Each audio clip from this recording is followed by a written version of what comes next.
Good morning, Laker fans. It is January 2nd, 2019. Welcome to my channel, the RAS.Laker Girl, the proper news resource for everything Lakers. I am your hostess, Rachel A. Smith. So we have quite a bit of catching up to do. I'm sorry it's a little dark, but that's for the benefit of the Christmas tree. I did put time into that, so I want to make sure it hits it up there. I'd like to thank Cheryl and Gina and Sharon for the tree, by the way. Thank you very much. Definitely saved our Christmas. But what have those Laker boys been up to? Well, let's go back to our October 2nd preseason game. It was against the Nuggets, and Derek Fisher asked a very good question. D. Fish actually just taking on the role of head coach of our Lady Lakers, the Sparks.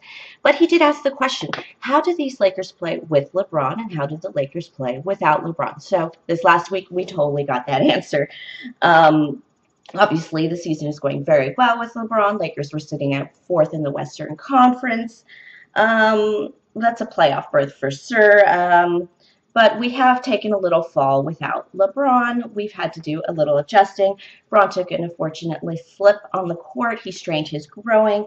That was Christmas Day against the Warriors. The Lakers were able to come back and take that game quite handily. Lakers 127, Warriors 101.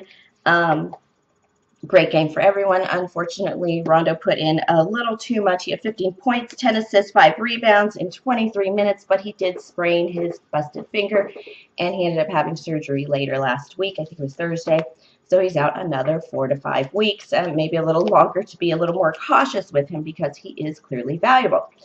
But the Lakers have had 3 games without LeBron. This is 3 games without LeBron, McGee, and Rondo. And why I brought up the October 2nd game? Well, it's time to see what this young Lakers core can do as far as playing without LeBron. They look good. They were sitting on their own feet. They weren't blown out by any of the games. But they looked a lot like they did last year. A lot of the same problems, a lot of the inability to hold on to a run. Their first game Thursday was the Lakers 116, Kings 117. This was a 1-point last minute buzzer beater heartbreaker. Lakers were just out of rotation. This is what happens when your big rotates to the perimeter to guard the 3-point because he can't take his mind off the rim. It's why it doesn't really work very well and why it's an opportunity. For the Kings, they took that. They did lose that significant lead in the 4th quarter. They got very tired looking and very they were out of position, out of their roles, but Kuzma had 33 points, 9 rebounds. Ball had 20 points, 12 assists, and 9 rebounds, one of his best games ever. BI had 22 points, and Tyson Chandler with 10 rebounds, clearly missing JaVale McGee in this game. But the guys were still stepping up. The young core came out to prove something. On Friday, the Lakers did lose to the Clippers. 107 Lakers, Clippers 118. I don't consider that a blowout necessarily. However, they did lose a significant lead this time in the 3rd quarter. Tried to get that back, could not. Neither of these games were easy, both of these teams. The Kings have been playing well. The Clippers have been playing really well. So losing by the 11 points is not as bad as it seems. Our young core still look great. Kuz had 24 points, 8 rebounds. Ball had 19 points, 5 rebounds, and 6 assists. And Chandler had 15 rebounds. So this was all without LeBron. So the first win without LeBron was Sunday. Finally, it was against the Kings again. Lakers 121, Kings 114. This team has the ability to win against teams they've lost against prior. So they show evolution. They show growth. They show, oh, dare I say, the ability to close a series. I think that's a really good look for the Lakers right now, even though they're not necessarily winning as much as we'd love them to. But the biggest note on Sunday's game is that JaVale McGee returned to the Lakers rotation. He had the flu, which became pneumonia. He has some of those delicate lungs. I think he has asthma or what have you, but he is fully recovering. It's never really affected him as much before, but sometimes the flu gets you when you got those problems. He had 8 points and 12 rebounds in that game. And basically, he's the anchor in our rotation. He's the defense. He covers the rim. This is what happens when you have a nice, strong big rotating through the rim. Tyson Chandler was rotating through the rim more. Area. This is kind of the area where Julius Randle should have been in those last 2 games when JaVale McGee was still out to show his mettle, but unfortunately, he's a Pelican. I miss him. KCP had 26 points in that game. Hart had 22 points. Bench definitely showing up. Lance Stevenson always showing up. The fourth quarter defensive stops were more critical than anything in this win. It was a good win for the Lakers. They didn't wait till the last 10 seconds to win the game, so their last 2 minutes, they did manage this game well.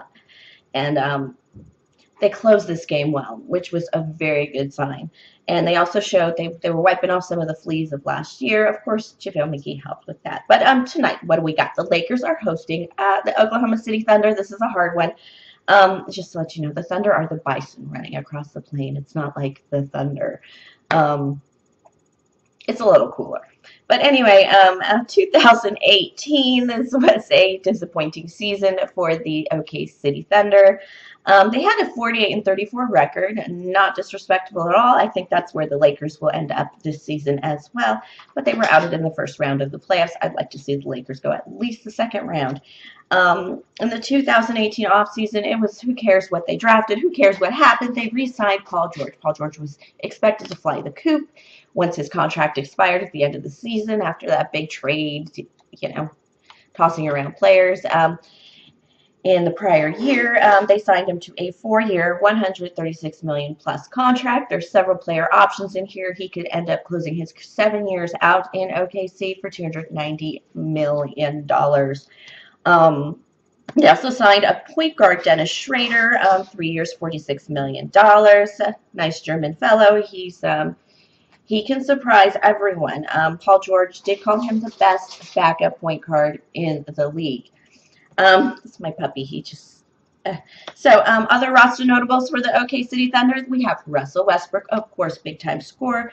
We have Raymond Felton, another point guard. This is definitely a shooting team, but let's not forget. I always forget his first name. It's Steven Adams, their center, because I call him Grizzly Adams because he is a monster and he's got that beard. But where are they now? They are third in the Western Conference. They have a 23-13 record. They're coming off a hot win against the Mavs. OKC 122, Mavs 102. Mavs had 20-something turnovers, something the Lakers need to pay attention to. OKC was shooting in rhythm. Westbrook had 32 points, and Grizzly Adams himself had 13 rebounds. This man is a monster under the rim, and he outweighs our centers, so we need to really like JaVale McGee. We need you tonight, and Chandler.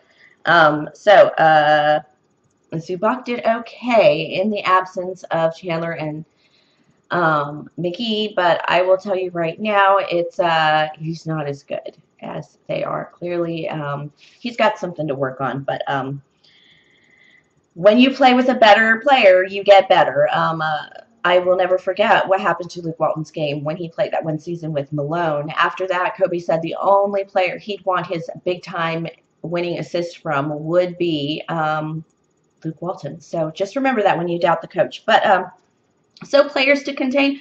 Well, in this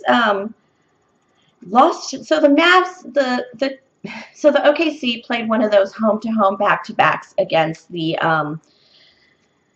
against OKC and the Mavs together. So they did win their last game quite handily against the Mavs, but the night before they did not. They did lose by 2 points. In that loss to the Mavs, Paul George had 36 points. However, Russell Westbrook only had 9 points, and Mr. Grizzly Adams only had a team high of 9 rebounds. So players to contain, that would be Westbrook and Mr. Grizzly Adams under the rim. And then it's going to be a game for the bigs, a game for the centers, which is always just a joy to watch. So right now, the Lakers have definitely fallen. They are 7th in the Western Conference. Nothing to be disrespected by. They have a 21-16 record. That is still a winning record. What do the Lakers have to do? Well, their young core is evolving, but in order to continue evolving, we notice Ball needs at least 10-plus assists. Kuz needs to make 20-plus points. B.I. and Hart need 15-plus points, and McGee and Chandler need 8-plus rebounds each just to stay in it to win it. So I know they can fully do this, and but this is all on paper, and they need to still psychologically hold on to the lead. They need to not get turnovers. We see what Oklahoma City can do with those turnovers, so they need to keep those at a minimum. Everyone just needs to play their game, and they can win this just on paper. It's a home game. It's also a it's a home game. LeBron and Rondo will not be playing. They on that win against the Kings on Sunday, they were on the sideline sipping hot cocoa off of Rondo's cast. It was kind of cute. But the young core, they're playing with a chip on their shoulder. A lot of people have said that to show what they can do without LeBron. Absolutely, this is the name of the game right now, and I think they're doing quite well. I think LeBron came to the Lakers to build a legacy, and in terms of a legacy, not just collect more rings and more hardware. Shh, Julius, enough.